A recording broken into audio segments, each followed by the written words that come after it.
From kits with literal Nazi symbols to bizarre design choices, these shirts caused outrage, controversy, and even government intervention.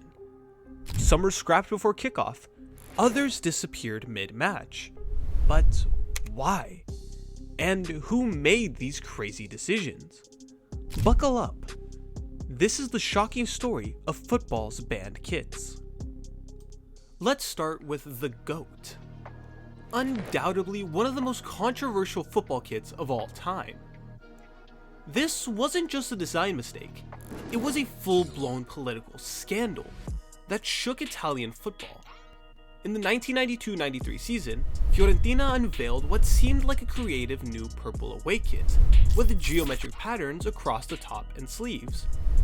But when fans and critics took a closer look, they were horrified. Hidden within the design was symbols of a swastika, the infamous emblem of the Nazi regime. Outrage erupted. How could a professional football club allow such a design to be released? The backlash was swift and brutal. Fiorentina and the kit manufacturer, Lotto, scrambled to defend themselves, claiming it was an unintentional accident. But the controversy only grew worse when people pointed out that the club's founder, Luigi Ridolfi, had been a member of Benito Mussolini's National Fascist Party. Whether intentional or not, the historical connection made the scandal even more explosive. Despite the club's attempt at damage control, the kit was quickly banned after just 4 matches. Fiorentina had no choice but to replace it with a plain white alternative, erasing the scandalous design from circulation. But the damage was already done. Fans were furious, the club's reputation took a massive hit, and the controversy overshadowed the team's disastrous season. To make matters worse, Fiorentina was relegated at the end of the campaign. A season ending in relegation is usually the worst nightmare for any football club. But in their case, releasing a shirt decorated with one of the most infamous and detested symbols of all time was worse. But Fiorentina wasn't the only club to make a shocking kit blunder. In 2004, Athletic Bilbao attempted to celebrate their UEFA Cup campaign with a special edition jersey, but instead, they created a disaster. The club enlisted renowned Basque artist Dario Urze to design a one-of-a-kind kit for the tournament. But for reasons unknown, Urze decided to replace Bilbao's traditional red and white stripes with a chaotic pattern that looked like blood splatters. The result? A kit that looked less like a football jersey and more like a crime scene. Fans were horrified. Public outrage erupted almost immediately, with supporters protesting the design in force. What was meant to be a tribute to Bilbao's European adventure quickly turned into an embarrassment. The backlash was so intense that the club scrapped the kit before it could even make an official appearance in the UEFA Cup. It was only worn once, in a friendly match, before being permanently shelved. Over time, the infamous shirt earned a fitting nickname, the Ketchup Kit. What was supposed to be a proud moment for the club became one of football's most bizarre kit failures. Imagine a team ditching their own kit mid-game, on the orders of their legendary manager. Well, it happened in the 1995-96 Premier League season when Manchester United faced Southampton in a crucial away match.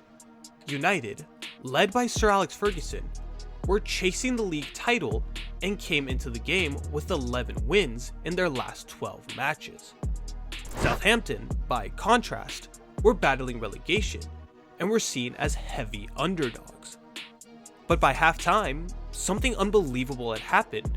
United were 3-0 down, playing some of the worst football of their season. Ferguson didn't explode in the dressing room as expected. Instead, he did something unprecedented.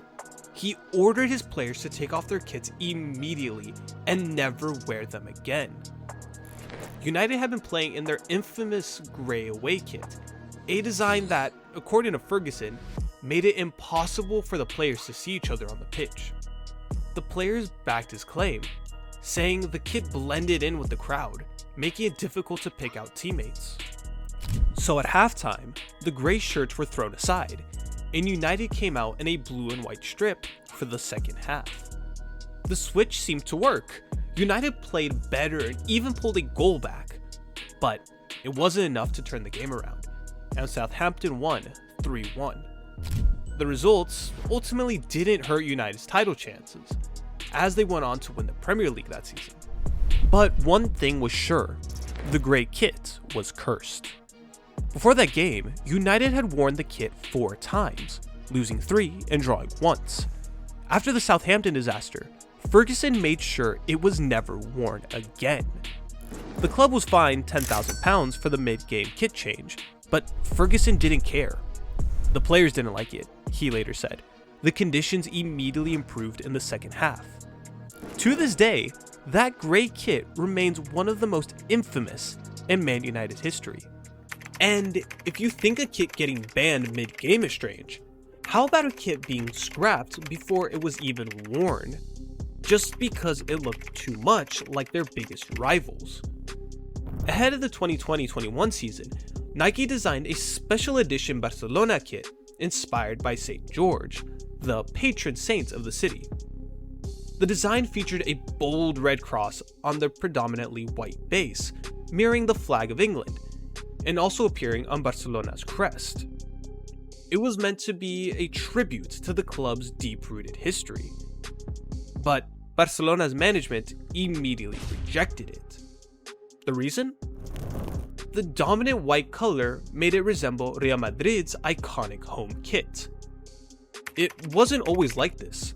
Barcelona had worn white kits from away games throughout the 20th century, including a full white strip in 1978, without controversy.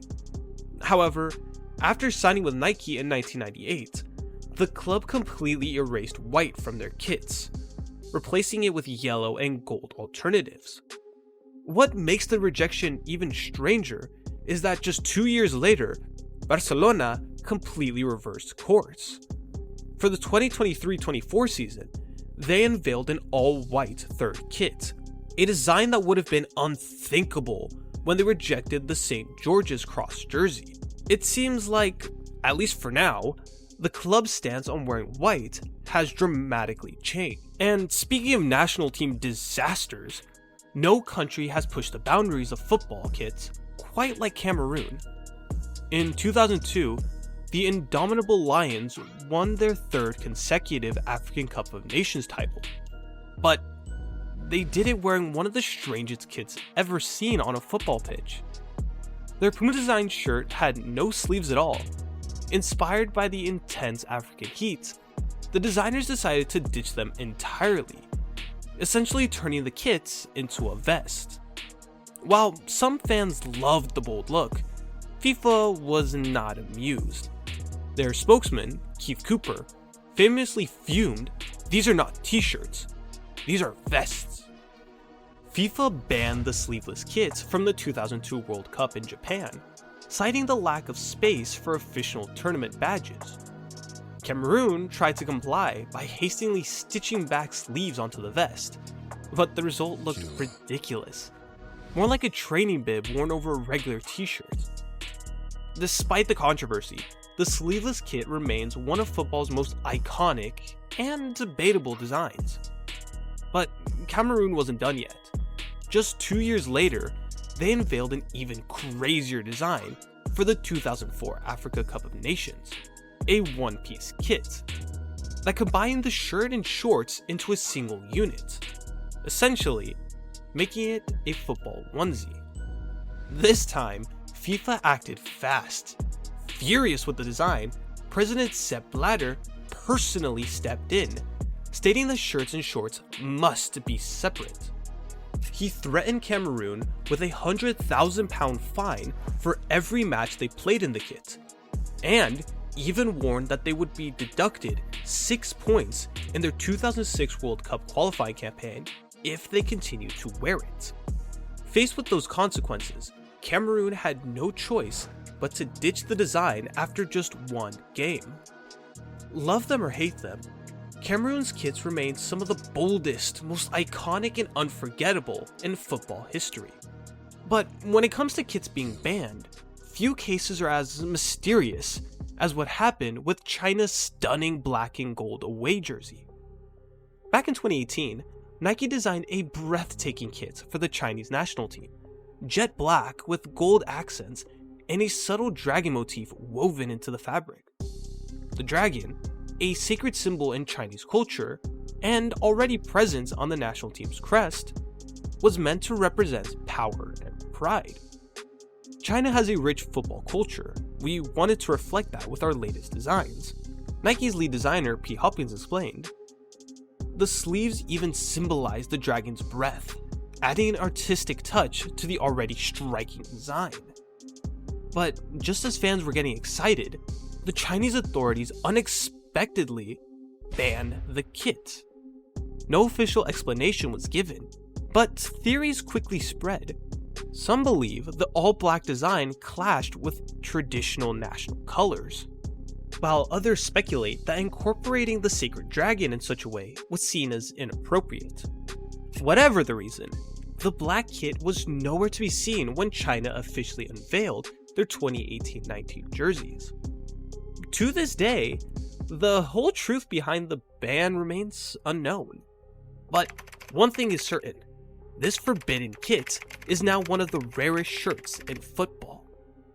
In 2016, UEFA forced the French national team to scrap their planned away kit at their own home tournament. Designed in collaboration with Nike, the shirt was a sleek, minimalistic take on the French flag, with each sleeve reflecting a different color.